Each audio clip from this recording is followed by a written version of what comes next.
ताला अलैहि वसल्लम ने 3 चीज़ें हमारे ज़िम्मे लगाई। फरमाया अपनी औलाद को सिखाओ। ये बाप के ज़िम्मे लगाई हैं हुज़ूर ने चीज़ें, माँ के ज़िम्मे लगाई हैं। फरमाया ये अपनी औलाद को सिखाओ 3 चीज़ें। या रसूल अल्लाह सल्लल्लाहु अलैहि वसल्लम कौन कौन सी? फरमाया एक तो अपनी औलाद को अपने नबी की मोहब्बत सिखाओ।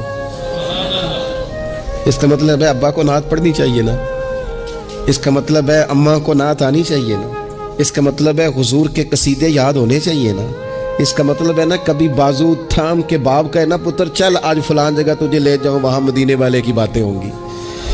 इसका मतलब है कि उसे बाप को उन सारे रस्तों का तायुन तू बेटे का बाजू थाम के उसे कितनी जगहों पे ले गया है।